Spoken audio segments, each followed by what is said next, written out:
Hi, I'm Marty Nemko. Accept yourself or try to change. It's tough to know when it's worth continuing to try to change yourself, whether looks or personality, job, relationships. Well, here's what I personally would do in these situations. I'll start with the worst. If I had a fatal diagnosis, if I did, I'd probably go nuts and then become despondent. But if I could muster my best self, I would treat it as what's called a memento mori, a reminder to make the most of the time I have left for myself, for others, and for my legacy.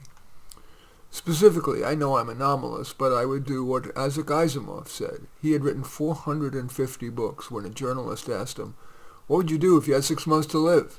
His response? Type faster. Weight. I've always had a tendency to be slightly overweight.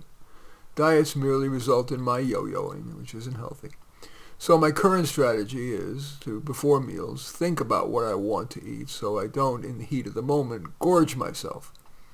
I keep most unhealthy food out of the house, but I love cheese, so I allow myself one wedge and take just a bite at a time right out of the wedge, and so I don't feel deprived. At restaurants, I tend to eat 2 rather than 3 pieces of bread. I order my favorite entree among the lower calorie options, and if we're having dessert, suggest that we share one. And I cheat occasionally. That plan isn't perfect, but I do believe that perfect is the enemy of the good. This diet plan has been pretty sustainable. Personality limitations. I tend to be argumentative, and worse, can get intense and dismissive of views, even people I view as inferior. What's working best is a zero-tolerance policy for intensity. Occasionally I screw up, but that's working better than incrementalism.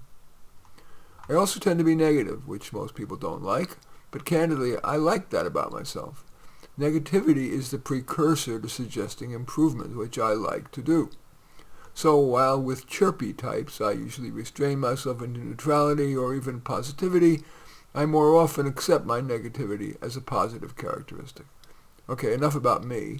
Here are characteristics my clients often ask help with. A low-status career.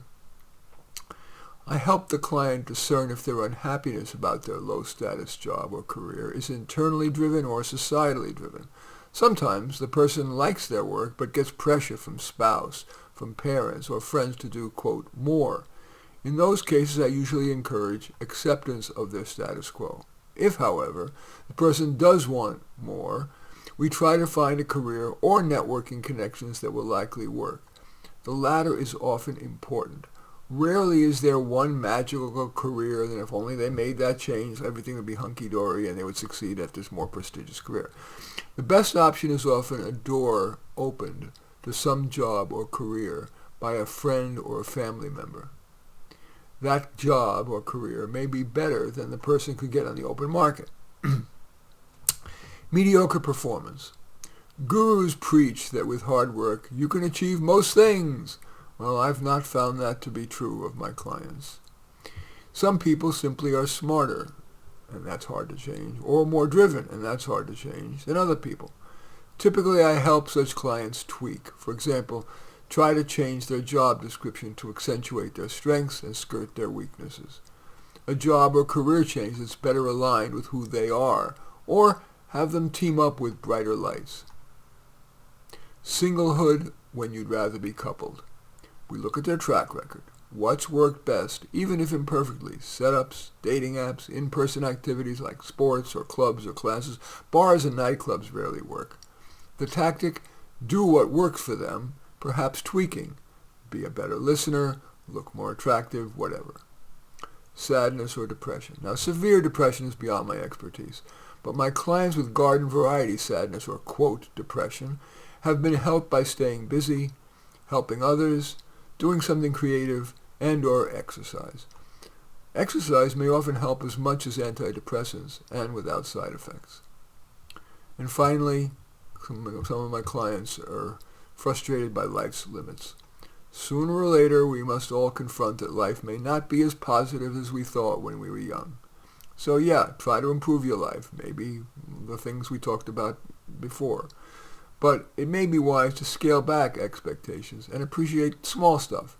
Good work, moments of pleasure, creative outlet, and if you're lucky, true love. In the event, that's little article is accept yourself or try to change. As usual, I welcome your thumbs up and accept your thumbs down. I always look forward to your comments and especially like it if you hit the share button below. Share on your social media so that my efforts can have broader impact. And I am flattered if you choose to subscribe to my channel. And certainly we welcome you taking a look at any of my 35 books. Perhaps most relevant is How to Do Life, but all 35 are on Amazon. In any event, I thank you for watching. I'm Marty Nemko.